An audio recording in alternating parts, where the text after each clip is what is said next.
Hi guys, back to the Anfield View. Hope you're all keeping well. We're going to do a kick off with a new week, a new special for you guys, and we're going to be as optimistic as physically possible and see what your thoughts are on this front. So we're going to go with a bit of Matrix style, but without the you know what. We're going to talk about the red door, which is option A, and we're going to talk about the white door. I could say blue, but that'd be closer to Everton, so we don't want to do that. So we're going to go red door, option A. We're going to go white door, option B. Option A would be to keep Slot, and then we'll work through the rest of the situation. And then option B would be to move on from Slot, and then we'll obviously run through that situation as well. So first and foremost, we're going to start off with keeping Slot. What do we gain from keeping Slot? We've got the continuity factor, which basically means you've sort of got the same coaches, you've got the same sort of philosophy and mindset and staff and everything still in play, which means you haven't got a huge upheaval in a World Cup year, which maybe makes integrating new players, training systems, buying new players, all these different elements a lot easier. And you're leaning heavily on the fact that maybe with fit players coming good next year, new players from the previous summer coming good next year. For the new players that we do buy this summer and integrated with those would then equal the style and vision, whatever that may be, that we obviously can't see at the moment, but the style and vision that Arne Slot, Richard Hughes, Michael Edwards, whatever that is, which none of us can really see at the moment, hence why there's so much criticism. But we would then see what this real vision and outcome actually is. So that would be option A. So from a positive perspective, I haven't been critical or anything. It would be the continuity factor, banking on you eventually seeing whatever this real vision and master plan of the next chapter and this transition into this new system and new approach, etc. And we're going to then get a chance to really see what that actually equals. Option B, which is the white door, which is you go with a new manager, which then gives you a chance to. It doesn't necessarily mean it's going to solve it, but you're going to have a new style, which is we won't talk about that at the moment. It gives you a chance to get something different in terms of the fitness, a different mindset, new potentially get new players or different players than what may or may not have come if Slot was still as manager. You start afresh, which can't be underestimated, and you have a different system as well for that person. So you've got option B over here, which brings those elements, and you've got option A, which brings obviously the elements. The common trends or threads really between the two are fitness. Okay. Can we get obviously players back more consistently, or have we got a lot of injury prone players that, regardless of whoever's going to be in charge, you're still going to have the same fitness and injury worries, i.e., McAllister, Bradley? Well, what is up with McAllister, which is a big question mark. Bradley, Gomez, those types of Allison, for example, if he's still here. So you've got the fitness worries, the injury worries, and the squad depth. How much influence Arne Slot has on the squad depth, I don't know. I don't know whether he has 20% influence and it's really governed by the powers that be above him, purely from a financial perspective. I say that based on the fact that Klopp, to some extent, had a small squad. I'm not sure. I'm not sure how much of it was small because we were willing not to spend as much money as we all would want as fans, or he also wanted to bring the pathway through of youth. I would say the correct answer is probably a bit of both. I'm sure Klopp would probably have liked to have one or two more players, and I'm sure he, obviously, as we saw, he wanted to bring for youth. So I'd say both things can be true on that, and I think both can be true for Slot in terms of It's been proven he wants to play with 14 to 15 players, and equally, he doesn't want a crazy large squad because that then brings problems of how you manage that. So, our ridiculously small squad now, is that based on how much Slot wants it to be small to be manageable, or how much the club wants to be small to be manageable from a financial perspective? I would say it's both. I don't think we can lean on the injury factor all season long. I do think there's a question mark, whoever the manager's going to be, whichever door you choose. There's question mark on constantly keeping injury prone players within the squad. Obviously, if Isak's going to be one of them, we don't know. Broken leg, you can't do nothing about. But question marks on Bradley, Gomez, etc. I don't think you can carry endless amount of injury prone players in a very small squad. That just doesn't make sense because you're just shrinking the squad even further. And so whoever comes in, there's the same question marks are going to be there. I do think if you choose option B, from a fan perspective, I think people would be banking on the fact that whoever the new manager that comes in is going to improve the fitness back to at least 70% of where it was under the Klopp days. Whether they do or don't, we don't know. But from a fan perspective, it feels that whatever training that we're putting in place, the more tactical elements that we're putting in place, the more rest that they're having is making them look unfit and frankly ill prepared. The other elements is if you choose B, in terms of the new manager, you're banking on the new style being better than what's happened under Slot. We've only got two elements with Slot to go by this season. Well, all from February to now, it's been awful in terms of tactics, style, fitness, results. You've then got the previous period, which was great. And then you've got two juxtapositions where one, it was fundamentally the whole of Klopp's team, fitness, mindset, etc.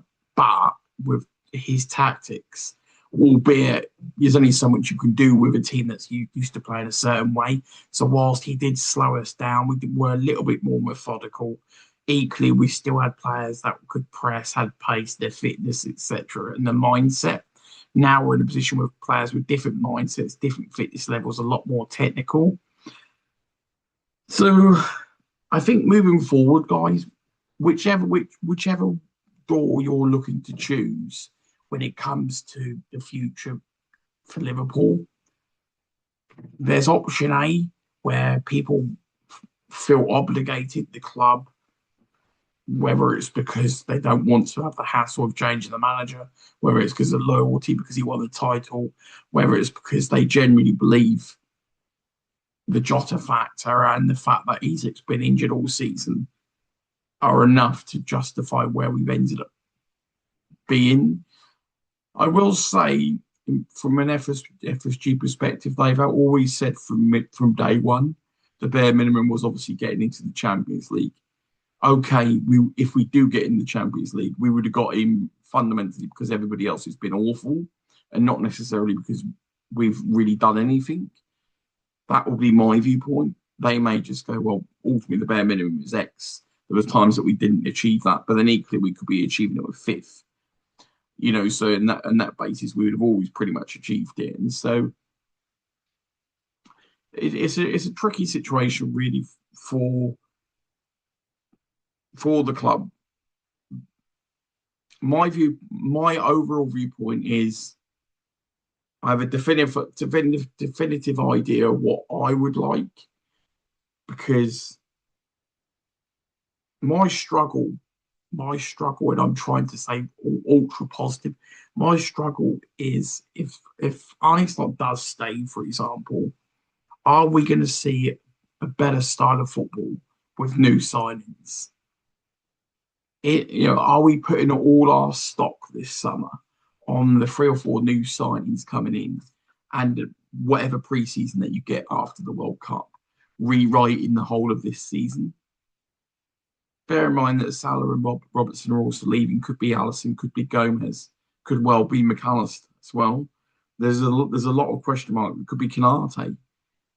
There's a lot of question marks, isn't there, on that front? And so we're only going to have even more new players. So the question marks I have are the new signings going to be enough to to to really take us that extra 60% from where we're at now? Are the signings that we've just spent a fortune on from last summer going to elevate to the level that we hope they can be? Can they elevate to the level they can hope? For example, can Verts be the best version of Verts with Slot? Can Ezek be the best version of Slot? Best version of himself with this setup and this team? Can this midfield perform how Slot wants it to perform? We don't. We're not even sure where McAllister's at the moment. In that, we've got Gravenberch who wants to play further forward, and there's question marks on both fullbacks for us. Although Kirkus has been okay-ish in recent months, question marks on Allison. In terms of will he stay, will he go? Mohamedashvili, is he good enough? Question marks, is Kanate going to stay? Yes, but are we going to get a better version more consistently than this year? Question marks on Virgil van Dijk with him getting older. Question marks on the younger centre backs that we brought, whilst amazingly talented. It's going to take a long time to adapt to this league. And so there's a lot of question marks. Are we going to see a physically more fit team than last season? I mean, it would be hard to argue they can't be more unfit than what they've been. Are we going to see stronger, faster, fitter players? Are we going to see a more attractive style of football?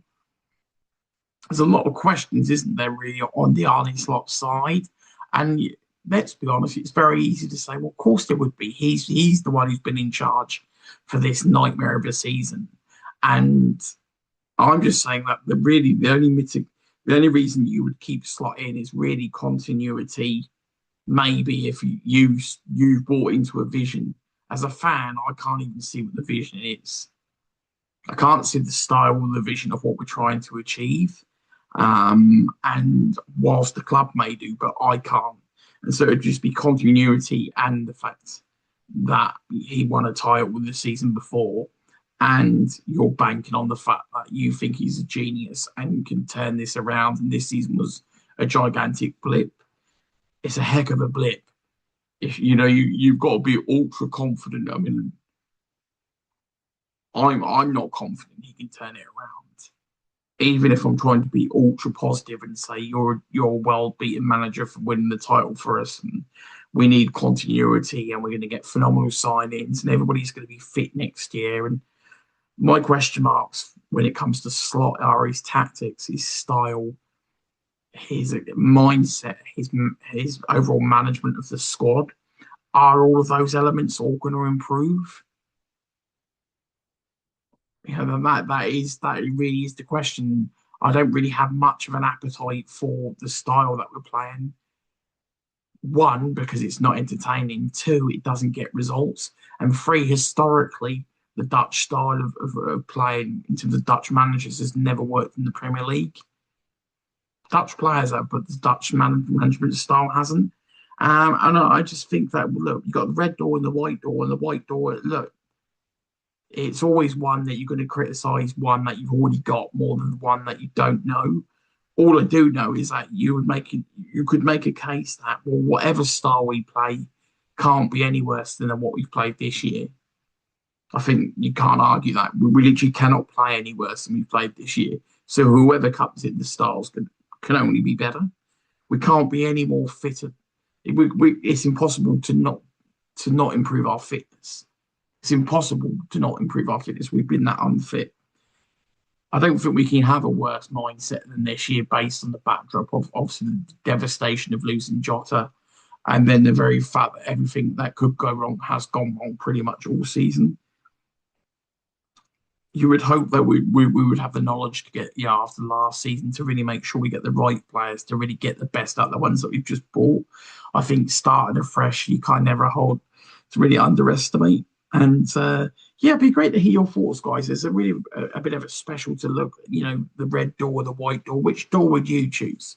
Are you in the camp of I'm all for loyalty. I want the continuity. I think Slot is a genius, and this season isn't it, as just a gigantic elaboration that between the transfers or the transfers we didn't get done and the injuries and the Jota and all these different things, you feel that is enough to give him another roll of the dice? Or are you more from a point of view that all those things being true, we haven't got the best out of the vast majority of the squad that's been fit for all season? We've not seen any improvements from the very first game to the to nearly 2 games to the end. The mindset hasn't been there. The fitness hasn't been there. So many players are performing way, way, way below where they should be. And then the job as a manager is one, get the best out of the players that you've got. But frankly, you're meant to be getting more out of those players. At the moment, he's getting far, far less than the bare minimum out of those players. And so you're not getting more, you're getting far less. It's a massive difference from the far less to a great manager. Like, don't want to compare, but a great manager is getting more. A great manager, the world's best, is getting more. And well, at the moment, we're getting below the bare minimum out of the players. And so I'll let you make your decisions, guys. It is a special. I know we're coming towards the end of the season now, and nobody wants to keep sort of beating the door down in terms of negativity. Club will make the decision on what they make. Put 2 positions across: red door, white door. Which one would you choose? Let me know. Speak to you more soon.